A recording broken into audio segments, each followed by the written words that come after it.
Grace, thank you for joining me for this conversation about Suicide Prevention Week. I'm excited to learn more about the work of the American Foundation for Suicide Prevention here in Nebraska. So thank you for joining me for this conversation. Of course. Thank you so much, Katie, for having me. Can you tell me about the work here locally? Yeah, absolutely. So, the American Foundation for Suicide Prevention is a national organization with chapters in every state, and I am the director for the state of Nebraska. And so, we are a statewide organization. And our mission is to help to save lives and bring hope to Nebraskans affected by suicide.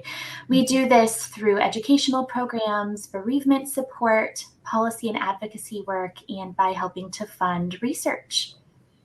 For this Suicide Prevention Week, what do you most want people watching this to know?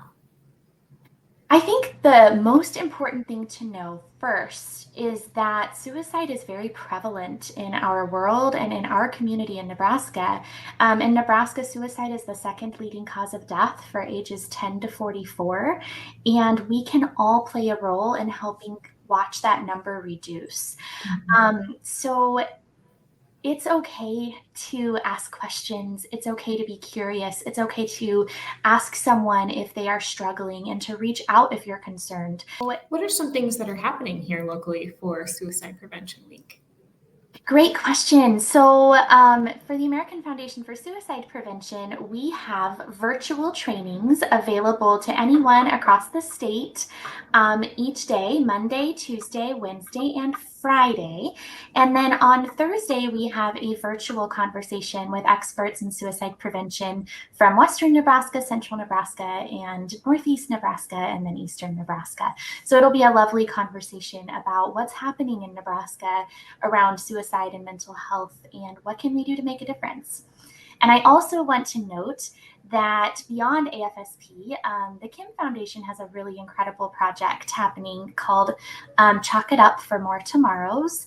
And there's wonderful ways to get involved in that, to display art on the sidewalks with sidewalk chalk and to help reduce the stigma around mental health and suicide. So you can check that out as well. It's a good week for people to get involved. Absolutely.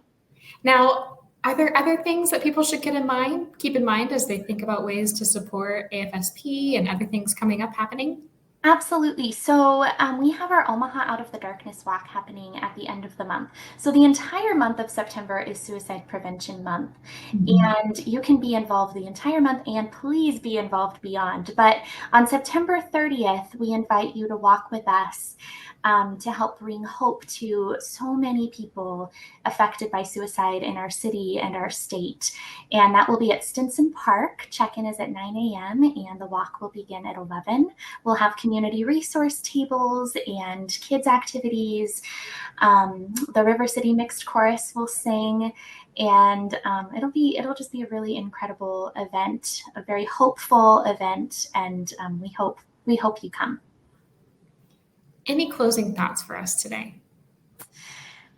If you are a person struggling, if you know someone struggling, if you are worried about someone, or feeling lonely yourself, just know that there is help available.